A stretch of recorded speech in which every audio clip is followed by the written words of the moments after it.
ನಾನೇ ಇದ್ದೆ, ಮೊಹರಂ ಟೈಮಲ್ಲಿ ನಾನೇ ಇದ್ದೆ. ಲಾಸ್ಟ್ ಇಯರು ಮೊಹರಮನ್ನು ಅತಿ ಸರಳ ರೀತಿಯಲ್ಲಿ ವಿಜೃಂಭಣೆ ರೀತಿಯಲ್ಲಿ ಆಚರಣೆ ಮಾಡಿದ್ದೀನಿ. ನಾನು ನೋಡಿದ್ದೀನಿ, ನಾನು ಹಲವಾರು ಕಡೆ ನಾನು ನೋಡಿದ್ದೀನಿ ಮೊಹರಂ ಹಬ್ಬನ ಯಾವ ರೀತಿ ಆಚರಿಸ್ತಾರೆ. ಆ ಎಲ್ಲ ಆಚರಣೆಗಳಿಗಿಂತ ತಮ್ಮದು ಆಚರಣೆ ಭಿನ್ನವಾಗಿತ್ತು. ನಮ್ಮ ಪೊಲೀಸ್ನವ್ರು ಯಾವುದೇ ಕಾರಣಕ್ಕೂ ತಮಗೇನೂ ಹೇಳಿಲ್ಲ. ನಾವು ತಾವೇ ಎಲ್ಲ ಇನಿಷಿಯೇಟ್ ತೊಗೊಂಡು ತಾವೇ ಮುಂದೆ ನಿಂತ್ಕೊಂಡು ಪ್ರತಿಯೊಂದು ಪಂಚ ಆಗಲಿ ಮತ್ತು ಲಾಸ್ಟ್ ದಿನ ವಿಸರ್ಜನೆ ಆಗಿರ್ತಕ್ಕಂಥ ಒಂದು ದಿನ ಆಗಲಿ ತಾವೇ ಮುಂದೆ ನಿಂತು ನೀಟಾಗಿ ಎಲ್ಲ ಇನ್ ಟೈಮಲ್ಲಿ ಎಲ್ಲ ಕಳಿಸಿದ್ದೀರಿ. ಈ ವರ್ಷವೂ ಕೂಡ ಅದೇ ರೀತಿ ತಾವು ಮಾಡ್ತೀರಿ ಅಂತ ನಾನು ಭಾವಿಸ್ತೀನಿ. ಆ ಸಂಕ್ಷಿಪ್ತವಾದ ಒಂದು ಎರಡು ಮಾತು ಹೇಳ್ಬಿಡ್ತೀನಿ.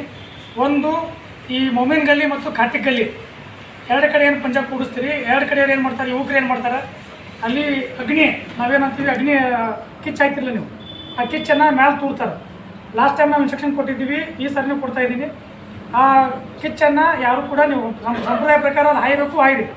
ಸ್ವಲ್ಪ ವಯಸ್ಸಾದವರು, ಚಿಕ್ಕ ಮಕ್ಕಳು ಮತ್ತು ಯಾರು ಸ್ವಲ್ಪ ಅನಾರೋಗ್ಯ ಪೀಡಿತಿರ್ತಾರೆ ಅಂಥವ್ರಿಗೆ ಅಲ್ಲಿ ಕಿಚ್ಚೆಲ್ಲಕ್ಕೆ ಅವಕಾಶ ಕೊಡೋಕೆ ಹೋಗ್ಬೇಡಿ. ಯಾಕಂದರೆ ಕಿಚ್ಚನಾಗಿ ಬಿದ್ದಿರಪ್ಪ ಅಂತಂದ್ರೆ ಅದು ಮತ್ತು ದೊಡ್ಡ ಬೇರೆ ಇಶ್ಯೂ ಕೊಡ್ತೈತಿ. ಅದಕ್ಕೆ ಅಂಥದ್ದನ್ನು ಸ್ವಲ್ಪ ತಾವು ಅವಾಯ್ಡ್ ಮಾಡಬೇಕು. ಲಾಸ್ಟ್ ಇಯರ್ ಮಾಡಿದ್ರಿ, ಈ ವರ್ಷ ಅವಾಯ್ಡ್ ಮಾಡಬೇಕು. ಮತ್ತು ಹುಡುಗರು ಏನು ಮಾಡ್ತಾವಪ್ಪ ಅಂತಂದ್ರೆ ಕಿಚ್ಚನ್ನು ಕೈಯಲ್ಲಿ ತೆಗೆದುಕೊಂಡು ಚಿಮ್ತಾರೆ ಮೇಲ್ಗಡೆ. ಆ ಚಿಮ್ತಕ್ಕಂಥ ಒಂದು ಸಂಪ್ರದಾಯ ಆಗಬಾರ್ದು. ಅದು ಮಾಡೋದ್ರಿಂದ ಏನಾಗುತ್ತೆ, ಲೆಕ್ಕಪಕ್ಕ ದೇವ್ರು ನೋಡೋಕೆ ಬಂದಿರತಕ್ಕಂಥ ಜನರಿಗೆ ತೊಂದರೆ ಆಗುತ್ತೆ. ಸೊ ಆ ಒಂದು ವಿಷಯಗಳನ್ನ ತಮ್ಮ ತಲೆಯಲ್ಲಿ ಗಮನ ಇಟ್ಕೋಬೇಕು.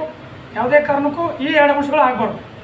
ಇನ್ನುಳಿದಂತೆ ವಿಸರ್ಜನಾ ದಿನ ಎಲ್ಲ ದೇವರುಗಳು ಬಂದ್ಬಿಟ್ಟು ಅಲ್ಲಿ ನಮ್ಮ ಹನುಮಾನ್ ಚೌಕಲ್ಲಿ ಬಂದು ಗ್ಯಾದರ್ ಆಗ್ತಾವೆ. ಅಲ್ಲಿ ಜಾಸ್ತಿ ಟೈಮ್ ಸ್ಪೆಂಡ್ ಮಾಡಿದ್ರಪ್ಪ ಅಂತಂದರೆ ವಿಸರ್ಜನೆ ಮಾಡೋಕ್ಕೆ ನಮ್ಗೆ ಲೇಟ್ ಆಗ್ತೈತಿ. ಅಲ್ಲೇನು ಅಹಿತಕರ ಘಟನೆ ಆಗಂಗಿಲ್ಲ, ತಾವೆಲ್ಲ ಇದು ಮಾಡ್ಕೊತೀರಿ. ಬಟ್ ಏನಾಗುತ್ತೆ ಅಂದರೆ ಅದನ್ನು ವಿಸರ್ಜನೆ ಮಾಡೋಕ್ಕೆ ಟೈಮ್ ಭಾಳ ಆಗುತ್ತೆ. ಮುಂದೆ ನಾವು ಬೇರೆ ಬೇರೆ ಕೆಲಸ ಇರ್ತಾವೆ, ಅದು ಒಂದು ತಮ್ಮ ಗಮನಕ್ಕೆ ಇಟ್ಕೊಂಡು ವಿಸರ್ಜನಾ ಒಂದು ಟೈಮನ್ನು ತಾವು ಬೇಗ ಮುಗಿಸ್ಕೊಂಡ್ಬಿಡ್ಬೇಕು. ಹನುಮಾನ್ ಚೌಕಲ್ಲಿ ಬಂದು ಅಂದ್ರೆ ನಿಮ್ಮ ದೇವರು ಹಬ್ಬವನ್ನು ಆಚರಣೆ ಮಾಡ್ತಾರೆ. ಇದು ಒಂದು ವಿಶಿಷ್ಟವಾಗಿರ್ತಕ್ಕಂಥ ಹಬ್ಬ. ಇದು ಆಗೋಗ್ಬಿಟ್ಟು ಇದನ್ನ ಒಂದು ಭಾವೈಕ್ಯತೆಯ ಸಂಕೇತ. ಈ ಭಾವೈಕ್ಯತೆ ಏನಿದೆ ಅದನ್ನು ಮುಂದಿನ ಜನ್ರೇಷನ್ ಕೂಡ ಕ್ಯಾರಿ ಔಟ್ ಮಾಡಬೇಕು. ಏನೋ ಎಲ್ಲರೂ ಕೂಡ ಅಣ್ಣ ತಮ್ಮಂದರಾಗಿ ಬಾಳ್ಬಿಟ್ಟು ಈ ಹಿಂದೆ ಜಮಖಂಡಿಗೆ ಏನು ಹೆಸರಿದೆ, ಒಂದು ಸಾಮರಸ್ಯತೆಯ ಒಂದು ಊರು ಅಂತ ಹೇಳ್ಬಿಟ್ಟು ಏನಿದೆ ಅದನ್ನು ಮುಂದುವರಿಸ್ಕೊಂಡು ಹೋಗ್ಬೇಕು. ಯಾರು ಕೂಡ ಅದನ್ನು ಹೆಸರು ಕೆಡಿಸ್ತಕ್ಕಂಥ ಕೆಲಸ ಕಾರ್ಯಗಳು ಯಾರಿಂದ ಆದರೆ ಅದನ್ನು 100% ಅದನ್ನು ಕಠಿಣ ಒಂದು ಕಾನೂನು ಕ್ರಮವನ್ನು ಕೈಗೊಳ್ಳುತ್ತೆ. ನಾವೆಲ್ಲವೂ ಕೂಡ ಸೂಕ್ಷ್ಮವಾಗಿ ಗಮನಿಸ್ತೀವಿ. ತಾವೆಲ್ಲ ಏನೇನು ಮಾಡ್ತಾ ಇದ್ದೀರಿ ಅಂತ ಹೇಳ್ಬಿಟ್ಟು ಅದ್ರ ಬಗ್ಗೆ ಒಂದು ಗಮನ ಯಾವಾಗಲೂ ಕೂಡ ಒಂದು ಕೇಂದ್ರೀಕೃತವಾಗಿರುತ್ತೆ. ನಮ್ಮ ಗಮನ ಯಾರು ಕೂಡ ಅದಕ್ಕೆ ಅವಕಾಶ ಕೊಡಬಾರ್ದು. ಎಲ್ಲರೂ ಕೂಡ ಒಳ್ಳೆಯ ಒಂದು ನಡತೆಯಿಂದ ಏನೋ ಈ ಹಬ್ಬವನ್ನು ವಿಜೃಂಭಣೆಯಾಗಿ ಎಲ್ಲರೂ ಕೂಡ ಮಾಡಿ ಅದಕ್ಕೆ ಬೇಕಾಗಿರ್ತಕ್ಕಂತಹ ಏನಿದೆ ಒಂದು ಹೆಚ್ಚಿನ ಮಟ್ಟದ ವಿಸ್ತೃತವಾಗಿರ್ತಕ್ಕಂಥ ಒಂದು ಪೊಲೀಸ್ ಬಂದೋಬಸ್ತ್ ಏನಿದೆ ಅದನ್ನು ನಾವು ಇಲಾಖೆಯಿಂದ ನಾವೆಲ್ಲ ಕೊಡಲಿಕ್ಕೆ ತಯಾರಿದ್ದೀವಿ. ಅದನ್ನು ನಾವೆಲ್ಲರೂ ಕೂಡ ಮಾಡ್ತೀವಿ. 24 ತಾಸು ಕೂಡ ಪೊಲೀಸ್ ಒಂದು ಬಂದೋಬಸ್ತ್ ವ್ಯವಸ್ಥೆ ಇರುತ್ತೆ.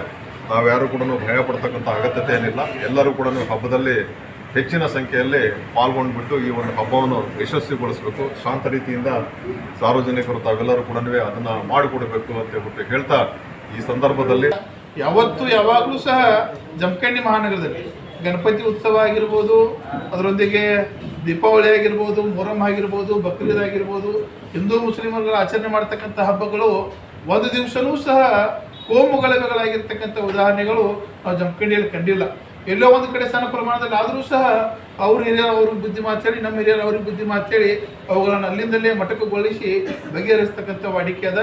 ಈಗಲೂ ಸಹ ನಾನು ನಿಮ್ಮಲ್ಲಿ ವಿನಂತಿ ಮಾಡ್ಕೋದೇನಪ್ಪ ಅಂತಂದರೆ ಈ ಹಬ್ಬಗಳ ಅಂದ್ಕೊಂಡು ನಾವು ಪವಿತ್ರವಾಗಿರ್ತಕ್ಕಂಥ ಪಂಜೆಗಳನ್ನು ಸ್ಥಾಪನೆ ಮಾಡಿ ಅವುಗಳನ್ನು ಪೂಜೆ ಪುನಸ್ಕಾರಗಳನ್ನು ಮಾಡಿ ವಿವಿಧ ರೀತಿಯ ಕೈಕರ್ಯಗಳನ್ನು ಮಾಡ್ತಕ್ಕಂಥ ವಾಡಿಕೆ ಇದೆ. ದಯವಿಟ್ಟು ಎಲ್ಲರಲ್ಲಿ ವಿನಂತಿ ಮಾಡ್ಕೋದೇನಪ್ಪ ಅಂತಂದರೆ ನಾವೆಲ್ಲರೂ ಸೇರಿಕೊಂಡು ಬಹಳ ಗೌರವಪೂರ್ವಕವಾಗಿ ಶ್ರದ್ಧಾಭಾವದಿಂದ ಈ ಒಂದು ಮೊಹರಂ ಹಬ್ಬವನ್ನು ಆಚರಣೆ ಮಾಡೋಣ. ಅದರಲ್ಲೂ ಪೊಲೀಸ್ ಇಲಾಖೆಯವರಿಗೆ ನಮ್ಮಿಂದ ಈ ಮೊಹರಂ ಹಬ್ಬದಿಂದಂತೂ ಉದಾಹರಣೆಗೆ ಯಾವತ್ತೂ ಸಮಸ್ಯೆ ಆಗಿರ್ತಕ್ಕಂಥ ಉದಾಹರಣೆ ಇಲ್ಲ. ಅದರಲ್ಲೂ ನಾನು ಪೊಲೀಸ್